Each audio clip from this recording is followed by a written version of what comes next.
Good morning class. Here we start constitutional design. In previous lecture, we already talk about what is democracy and why is democracy. Why is democracy? Democracy क्या है और democracy क्यों है? अब democracy के बाद आती है बात कॉन्स्टिट्यूशनल की। बेटा कॉन्स्टिट्यूशनल क्या होता है? कॉन्स्टिट्यूशनल होता है set of rules. Set of rules example से समझते हैं हम। एग्जाम्पल बेटा, अगर मान लीजिए आप फुटबॉल का मैच देख रहे हैं। कौन सा? फुटबॉल का मैच होता है। उसमें हमारे पास क्या होता है कि जो बॉल होगा उसको आप फुट से ही टच करेंगे, मतलब गोलकीपर को छोड़कर और कोई भी प्लेयर उस फुटबॉल को हाथ से टच नहीं करेगा। ये फुटबॉल का रूल है। और ऐसे ही बहुत सारे रूल्स होते हैं फुटबॉल के अंदर जो केवल पर्टिकुलर फुटबॉल गेम के अंदर यूज़ होते हैं। तो वो क्या हो गए? सेट ऑफ रूल हो गए फुटबॉल के लिए। ऐसे ही सेट ऑफ रूल होते हैं डेमोक्रेसी के लिए। डिफरेंट टाइप की डिफरेंट डेमोक्रेसी में डिफरेंट टाइप्स के रूल्स होते हैं। जैसे एग्जांपल के लिए मान लीजिए इंडिया है तो इंडिया में इंडिया के हिसाब से रूल्स बनाए जाएंगे। पाकिस्तान है तो पाकिस्तान के हिसाब से रूल बनाए जाएंगे। साउथ अफ्रीका है तो साउथ अफ्रीका के हिसाब से रूल बनाए जाएंगे। उसको हम लोग बोलते हैं कॉन्स्टिट्यूशन, वहाँ का पर्टिकुलर। ठीक, अब हम रीडिंग लगाते हैं चैप्टर की। We noted in previous chapter that democracy the rulers are not free to do what they like. मतलब जो रूलर्स होते हैं, जो भी आपका प्रेसिडेंट होगा, पीएम होगा, वो फ्री नहीं है कि अपने हिसाब से मन से काम करेगा। उसके लिए एक पेपर बेस होता है, उसको हम लोग क्या बोलते हैं? Constitution. All such rule together called constitution. There are certain basic rule for citizen and government have to follow. मतलब कुछ सर्टेन रूल होते हैं जिनको हमने अभी बताया फुटबॉल के एग्जाम्पल से, उनको फॉलो करना पड़ता है किसी भी जो इलेक्टेड मेंबर होगा उसको। The constitutional determine the rights of citizen, power of government, how the government should be function. बड़ा तीन चीज़ें हैं इंपॉर्टेंट है। Right of citizen, power of government and government किस तरीके से काम करेगी। उसमें सिटीजन के राइट क्या होंगे, पावर क्या होगी गवर्नमेंट की, और गवर्नमेंट किस तरीके से काम करेगी। अब हम यहाँ से आता है हमारा पॉइंट। ये बेटा नेशनल मंडेला है साउथ अफ्रीका में। इनकी बड़ी अच्छी लाइटिंग स्टोरी है। आपको अगर कहीं से इनकी बायोग्राफी मिलती है तो आप उनको अवश्य पढ़ें, ज़रूर पढ़ें।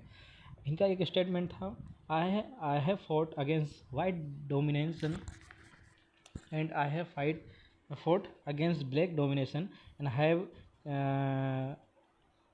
I have the idea of democratic and free society in which all person live together। मतलब मेरे पास एक आइडिया है, I have idea ideal democratic and free society in which all person live together. सारे लोग साथ रहें in harmony with the equal opportunity. किसके साथ बेटा? इक्वल अपॉर्चुनिटी सबसे इंपॉर्टेंट होता है। एक एक टर्मोलॉजी इसकी इंपॉर्टेंट है। Equal opportunity, it is an ideal which I hope to live for and to achieve, but if needs be it is an ideal for which I am preparing to die। मतलब इन्होंने एक ऐसी समाज, एक ऐसे society की कल्पना की थी, इमेजिनेशन किया था जहाँ लोग शांति से एक साथ रहें, सभी को इक्वल अपॉर्चुनिटी हो। उसके लिए इन्हें टोटल 28 ईयर तक ये जेल में भी रहे थे साउथ अफ्रीका में। उन्होंने मूवमेंट किए थे वहाँ से। ठीक है, किसके बता? The native people of South Africa and are black. जो साउथ अफ्रीका के नेटिव पीपल थे वो black in colour. They made of about 3/4 of population were called blacks.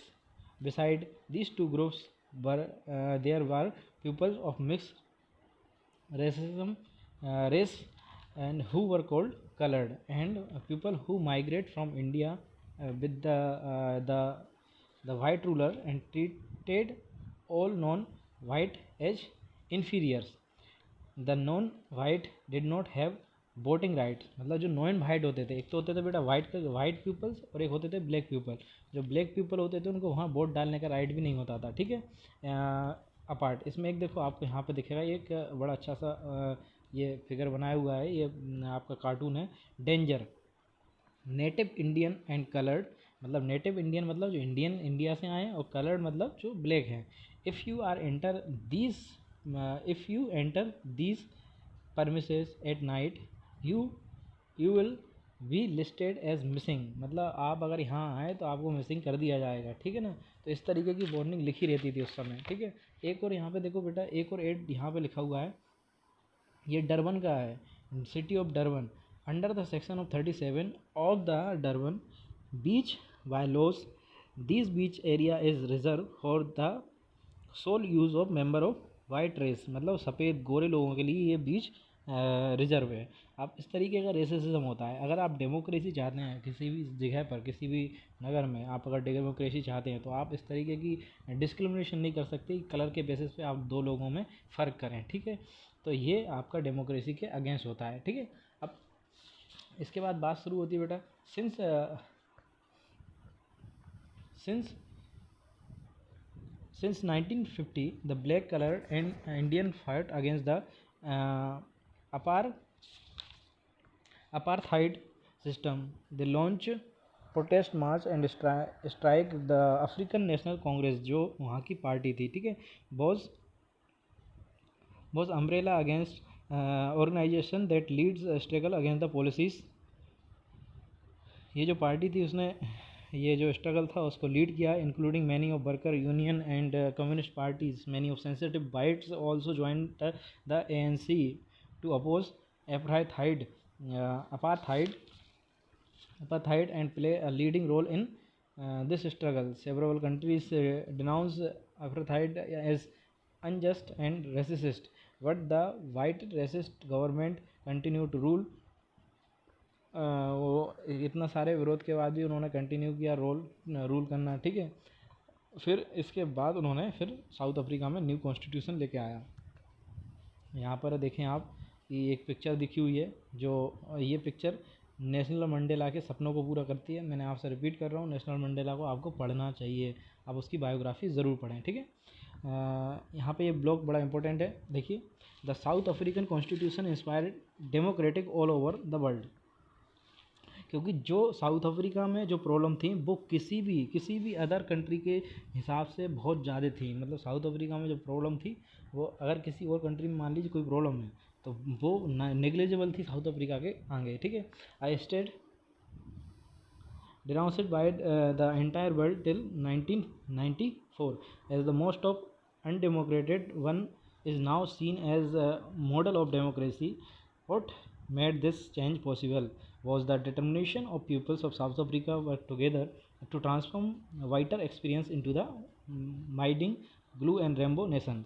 यहाँ पे एक वर्ड आता है बेटा, रेनबो नेशन। क्या आता है? Rainbow nation. क्या आता है? रेनबो नेशन, ठीक है। रेनबो नेशन का मतलब ये होता है एक ही जगह पे सातों कलर होना। सातों कलर मतलब गोरे, काले, कम पढ़े लिखे, माइनॉरिटी, अदर कास्ट के सारे लोग एक ही जगह पर रहें, उसको बोलते हैं रेनबो नेशन। रेनबो नेशन का जो अच्छा एग्जांपल है वो साउथ अफ्रीका है, ठीक है। Speaking on the South Africa constitution, Mandela said. अब मंडेला जी क्या बोलते हैं? मंडेला जी बोलते हैं, very very important, Mandela ji क्या बोलते हैं?